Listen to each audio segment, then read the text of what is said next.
ಈಗ ಹಿಂದುಳಿದ ವರ್ಗಗಳೇನಿದ್ದಾವೆ ಅಂದರೆ OBC ಓವರಾಲ್ ಅಲ್ಲಿ ಸಂಖ್ಯೆಯನ್ನು ಜಾಸ್ತಿ ತೋರಿಸಿದ್ದಾರೆ ಅನ್ನುವಂಥ ನಿಟ್ಟಿನಲ್ಲಿ ಲಿಂಗಾಯತ ಮತ್ತು ಒಕ್ಕಲಿಗ ಸಮುದಾಯಗಳು ಸಿಡಿದೆದ್ದಿದ್ದಾವೆ.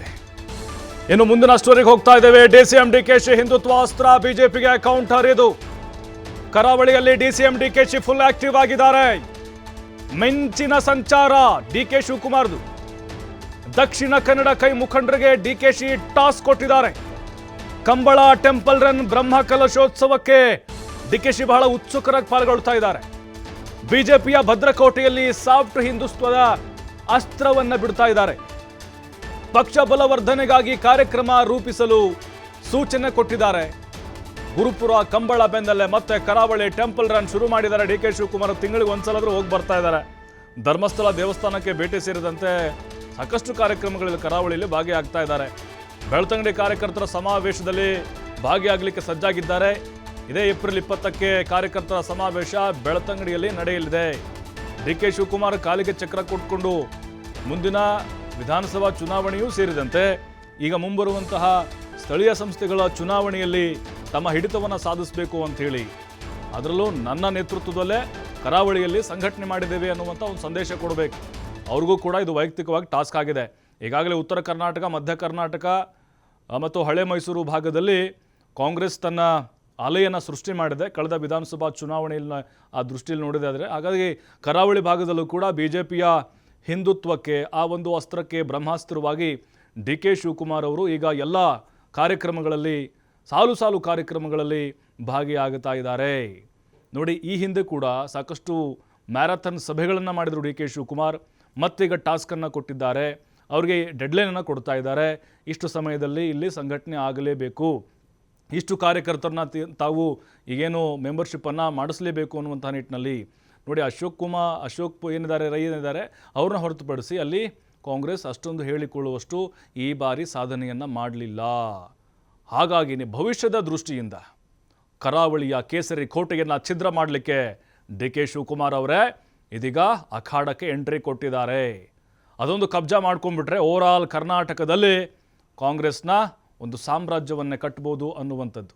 ಅದರ ಜೊತೆಗೆ ಅವ್ರಿಗೂ ಕೂಡ ಇದು ಒಂದು ರೀತಿ ಹೈಕಮಾಂಡ್ ಟಾಸ್ಕ್ ಕೊಟ್ಟಂಗೆ ಕಾಣಿಸ್ತಾ ಇದೆ. 2023 ಚುನಾವಣೆಯಲ್ಲಿ ಅವರ ಅಧ್ಯಕ್ಷತೆಯಲ್ಲೇ ಅವರು KPCC ಅಧ್ಯಕ್ಷತೆಯಲ್ಲಿ ಚುನಾವಣೆ ನಡೀತು. 138 ಸ್ಥಾನಗಳನ್ನು ಅವ್ರದಾಗಿಸಿಕೊಂಡಿದ್ದಾರೆ. ಈಗ ಕರಾವಳಿಯನ್ನು ಕೂಡ ಕಬ್ಜಾ ಮಾಡಿಕೊಳ್ಳುವಂತಹ ತವಕದಲ್ಲಿ DK ಶಿವಕುಮಾರ್ ಓಡಾಡ್ತಾ ಇದ್ದಾರೆ. ಈ ಬಗ್ಗೆ ಮತ್ತಷ್ಟು ಮಾಹಿತಿ ಕೊಡ್ತಾರೆ ಮಂಗಳೂರಿನಿಂದ ನೇರ ಸಂಪರ್ಕದಲ್ಲಿ ನಮ್ಮ ಪ್ರತಿನಿಧಿ ಆದಿತ್ಯ. ನೋಡ್ತಾ ಇದ್ದೀವಿ, DK ಶಿವಕುಮಾರ್ ಕಾಲಿಗೆ ಚಕ್ರ ಕಟ್ಟಿಕೊಂಡು ಕರಾವಳಿ ಕೋಟೆಗೆ, ಕೇಸರಿ ಕೋಟೆಗೆ ಲಗ್ಗೆ ಇಟ್ಟಿದ್ದಾರೆ. ಛಿದ್ರ ಮಾಡಲಿಕ್ಕೆ ಯಾವ ರೀತಿ ತಮ್ಮದೇ ಆದಂಥ ಸ್ಟ್ರಾಟಜಿಗಳನ್ನು ಹೆಣಿತಾ ಇದ್ದಾರೆ. ಮುಂದಿನ ರಾಜಕಾರಣದ ಭವಿಷ್ಯ ಈಗ ಇದರಲ್ಲಿ ಕಾಣಿಸ್ತಾ ಇದೆಯಾ? ಸಂಘಟನೆಗೆ ಹೇಗೆ ಒತ್ತನ್ನು ಕೊಡ್ತಾ ಇದ್ದಾರೆ? ನಿಜಕ್ಕೂ ಕೂಡ ಪ್ರಭು, ಯಾಕಂದರೆ DK ಶಿವಕುಮಾರ್ ಅವರು ಸರಿಸುಮಾರು 2 ತಿಂಗಳಿನಲ್ಲಿ ಸಾಕಷ್ಟು ಬಾರಿ ಉಡುಪಿ ಮತ್ತು ಮಂಗಳೂರು ಭಾಗಕ್ಕೆ ಭೇಟಿ ನೀಡ್ತಾ ಇದ್ದಾರೆ. ಪ್ರಮುಖವಾಗಿ ಅವರು ಮಾಡ್ತಾ ಇರುವಂಥದ್ದು ಏನು ಅಂದರೆ, ಒಂದು ಕಡೆಯಿಂದ ಟೆಂಪಲ್ ರನ್ನ ಮಾಡಿದರೆ ಇನ್ನೊಂದು ಕಡೆಯಿಂದ ಪಕ್ಷ ಸಂಘಟನೆಗೆ ಹೆಚ್ಚಿನ ಒತ್ತನ್ನು ನೀಡ್ತಾ ಇದ್ದಾರೆ. ಪ್ರಮುಖವಾಗಿ ಸಾಫ್ಟ್ ಹಿಂದುತ್ವ ಅಸ್ತ್ರವನ್ನು ಪ್ರಯೋಗ ಮಾಡ್ತಾ ಇದ್ದಾರೆ. ಏನು ರಾಜ್ಯವ್ಯಾಪಿಯಾಗಿ DK ಶಿವಕುಮಾರ್ ಅವರು ರಾಜ್ಯ ರಾಜಕಾರಣದಲ್ಲಿ ಒಂದು ಸಾಫ್ಟ್ ಹಿಂದುತ್ವ ಅಸ್ತ್ರವನ್ನು ಪ್ರಯೋಗ ಮಾಡ್ತಾ ಇದ್ದಾರೋ ಅದನ್ನೇ ಅವರ ಬೆಂಬಲಿಗರು ದಕ್ಷಿಣ ಕನ್ನಡ ಜಿಲ್ಲೆಯಲ್ಲೂ ಕೂಡ ಮಾಡ್ತಾ ಇದ್ದಾರೆ. ಯಾಕಂದರೆ ದಕ್ಷಿಣ ಕನ್ನಡ ಜಿಲ್ಲೆಯಲ್ಲಿ ಕೇವಲ 2 ಕ್ಷೇತ್ರದಲ್ಲಿ ಮಾತ್ರ ಕಾಂಗ್ರೆಸ್ ಗೆದ್ದಿರುವ ಅದರಲ್ಲೂ ಕೂಡ ಒಂದು ಕ್ಷೇತ್ರ ಪುತ್ತೂರು ವಿಧಾನಸಭಾ ಕ್ಷೇತ್ರ. ಅಲ್ಲಿನ ಶಾಸಕ ಅಶೋಕ್ ಕುಮಾರ್ ರೈ ಅವರು DK ಶಿವಕುಮಾರ್ ಅವರ ಬಣದವರಾಗಿದ್ದಾರೆ. ಮತ್ತು ಉಳಿದ ಕಡೆಗಳಲ್ಲಿ ಏನು ಕಾಂಗ್ರೆಸ್ ಅಭ್ಯರ್ಥಿಗಳಿದ್ರು ಅವರೆಲ್ಲರೂ ಕೂಡ ಬಹುತೇಕ DKC ಬಣದವರೇ ಆಗಿದ್ರು. ಹಾಗಾಗಿ ಈ ಪರಾಜಿತ ಅಭ್ಯರ್ಥಿಗಳು ಏನಿದ್ದಾರೆ ಇವರು ನಿತ್ಯ ನಿರಂತರವಾಗಿ ಒಂದಲ್ಲ ಒಂದು ಕಾರ್ಯಕ್ರಮದಲ್ಲಿ, ಅಂದರೆ ಪ್ರಮುಖವಾಗಿ ಕರಾವಳಿಯ ಒಂದು ನಾಡು ನುಡಿ ಸಂಸ್ಕೃತಿಗೆ ಸಂಬಂಧಪಟ್ಟಂತ ಕಾರ್ಯಕ್ರಮಗಳಾಗಿರ್ಬೋದು ಮತ್ತು ಸಾಫ್ಟ್ ಹಿಂದುತ್ವಕ್ಕೆ ಸಂಬಂಧಪಟ್ಟ ಹಾಗೆ ಧಾರ್ಮಿಕ ಕಾರ್ಯಕ್ರಮಗಳಾಗಿರ್ಬೋದು, ದೇವಸ್ಥಾನದ ಅಭಿವೃದ್ಧಿ ಕಾರ್ಯಕ್ರಮಗಳಾಗಿರ್ಬೋದು, ಇದರಲ್ಲಿ ಹೆಚ್ಚು ಪಾಲನ್ನ ಪಡಿತಾ ಇದ್ದಾರೆ. ಆ ತುದಿಗಾಲಲ್ಲಿ ನಿಂತಿದ್ದನ್ನ ಮಾಡ್ತಾ ಇದ್ದಾರೆ. ಮತ್ತು DK ಶಿವಕುಮಾರ್ ಅವರು ಕೂಡ ಇದಕ್ಕೆ ಸಾಕಷ್ಟು ಬೆಂಬಲವನ್ನ ಕೂಡ ನೀಡ್ತಾ ಇರುವಂತದನ್ನ ನಾವು ಗಮನಿಸಬಹುದು. ಕಳೆದ 2 ತಿಂಗಳಿನಲ್ಲಿ ಅವರು ಉಡುಪಿ ಭಾಗದಲ್ಲಿ ಕಾಪು ಮಾರಿಯಮ್ಮ ದೇವಸ್ಥಾನಕ್ಕೆ ಭೇಟಿ ನೀಡ್ತಾರೆ. ಅಲ್ಲಿ ಒಂದು ದೊಡ್ಡ ಮಟ್ಟದ ಒಂದು ದೇಣಿಗೆಯನ್ನು ಕೂಡ ಕೊಡ್ತಾರೆ. ಸ್ಥಳದಲ್ಲಿ ಆನ್ ದ ಸ್ಪಾಟ್ ಸುಮಾರು 9 ಲಕ್ಷ ರೂಪಾಯಿನ ಒಂದು ಸೇವೆಯನ್ನ ಅಲ್ಲಿ ಸಲ್ಲಿಸ್ತಾರೆ.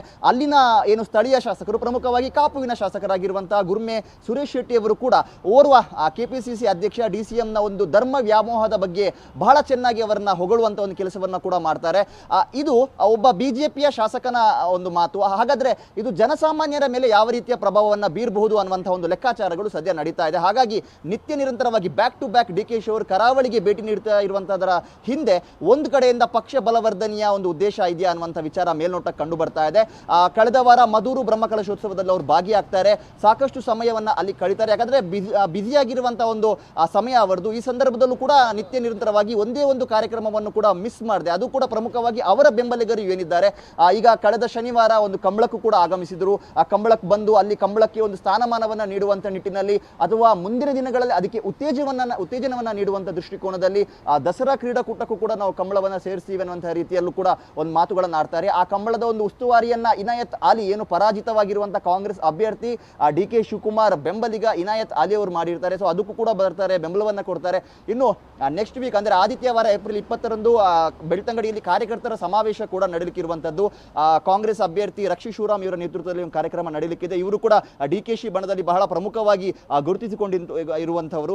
ಇವರ ಒಂದು ಕಾರ್ಯಕರ್ತರ ಸಮಾವೇಶದ ಜೊತೆಗೆ ಅಲ್ಲಿ ಟೆಂಪಲ್ ರನ್ ಅನ್ನ ಮಾಡುವಂತಹ ವಿಚಾರವೂ ಕೂಡ ಇದೆ. ಧರ್ಮಸ್ಥಳ ಕ್ಷೇತ್ರಕ್ಕೆ ಭೇಟಿ ನೀಡ್ತಾರೆ ಅನ್ನುವಂಥ ಒಂದು ಮಾಹಿತಿ ಇದೆ ಮತ್ತು ಬೇರೆ ಬೇರೆ ಕಾರ್ಯಕ್ರಮದಲ್ಲಿ ಭಾಗಿಯಾಗಲಿಕ್ಕಿದ್ದಾರೆ. ಅಂದ್ರೆ ಡಿ ಕೆ ಶಿವಕುಮಾರ್ ಅವರು ಯಾವುದಾದ್ರೂ ಒಂದು ಕಾರ್ಯಕ್ರಮಕ್ಕೆ ದಕ್ಷಿಣ ಕನ್ನಡ ಜಿಲ್ಲೆಗೆ ಬರ್ತಾರೆ ಅಂತ ಆದಂತ ಸಂದರ್ಭ ಅವರು ಆ ಕ್ಷೇತ್ರದ ಒಂದು ತಮ್ಮ ಮುಖಂಡರು ಏನಿದ್ದಾರೆ ಅವ್ರಿಗೊಂದು ಖಡಕ್ ಸಂದೇಶವನ್ನ ಕೊಟ್ಟಿದ್ದಾರೆ. ನಾನು ಹೇಗೂ ಕರಾವಳಿ ಭಾಗಕ್ಕೆ ಬರ್ತಾ ಇದ್ದೀನಿ, ಇಲ್ಲಿ ಸ್ವಲ್ಪ ಪಕ್ಷಕ್ಕೆ ಹಿಂದೇಟಿದೆ, ಅಂದ್ರೆ ಮೈಲೇಜ್ ಇಲ್ಲ, ಆ ಮೈಲೇಜ್ ಬರುವಂತ ರೀತಿಯಲ್ಲಿ ಆ ಸಂಘಟನೆಯನ್ನ ಬಲಪಡಿಸಿಕೊಳ್ಳಿ, ಕಾರ್ಯಕರ್ತರನ್ನ ಒಗ್ಗೂಡಿಸಿಕೊಳ್ಳಿ, ಆ ಸಮಾವೇಶವನ್ನ ಮಾಡಿ, ನಾನು ಕೂಡ ಅದಕ್ಕೆ ಸಾಥ್ ಕೊಡ್ತೀನಿ, ಹೇಗೂ ನಾನು ಕರಾವಳಿ ಭಾಗಕ್ಕೆ ಬರ್ತಾ ಇದ್ದೀನಿ ಅನ್ನುವಂಥ ಒಂದು ಸಂದೇಶವನ್ನ ಕೊಟ್ಟಿದ್ದಾರೆ. ಹಾಗಾಗಿ ಡಿ ಕೆ ಶಿವಕುಮಾರ್ ಬೆಂಬಲಿಗರು ಏನಿದ್ದಾರೆ ನಿತ್ಯ ನಿರಂತರವಾಗಿ ಇಂತಹ ಕಾರ್ಯಕ್ರಮದಲ್ಲಿ ಪಾಲು ಪಡಿತಾ ಇದ್ದಾರೆ ಮತ್ತು ಒಂದು ಸಾಫ್ಟ್ ಹಿಂದುತ್ವದ ಅಸ್ತ್ರವನ್ನ ಬಿಜೆಪಿಯ ವಿರುದ್ಧ ಪ್ರಯೋಗ ಮಾಡ್ತಾ ಇದ್ದಾರೆ. ಕೇಸರಿ ಕೋಟೆಯಲ್ಲಿ ಒಂದು ಹೊಸ ಪ್ರಯೋಗಕ್ಕೆ ಕಾಂಗ್ರೆಸ್ ಮುಂದಾಗಿದೆ. ಪ್ರಮುಖವಾಗಿ ಡಿ ಕೆ ಶಿವಕುಮಾರ್ ಅವರು ಇದರ ಸಾರಥ್ಯವನ್ನ ವಹಿಸಿಕೊಂಡಿದ್ದಾರೆ, ಅವರಿಗೆ ಸಾಥ್ ಕೊಡ್ತಾ ಇದ್ದಾರೆ. ಪುತ್ತೂರು ಭಾಗದಲ್ಲಿ ಕಾಂಗ್ರೆಸ್ ಶಾಸಕ ಅಶೋಕ್ ಕುಮಾರ್ ರೈ ಅವರಿದ್ದರೆ ಅವರು ಕೂಡ ಅಲ್ಲಿ ಹೆಚ್ಚಿನದಾಗಿ ಗುರುತಿಸಿಕೊಳ್ತಾ ಇರುವಂತದ್ದು ಧಾರ್ಮಿಕ ಕಾರ್ಯಕ್ರಮದಲ್ಲಿ.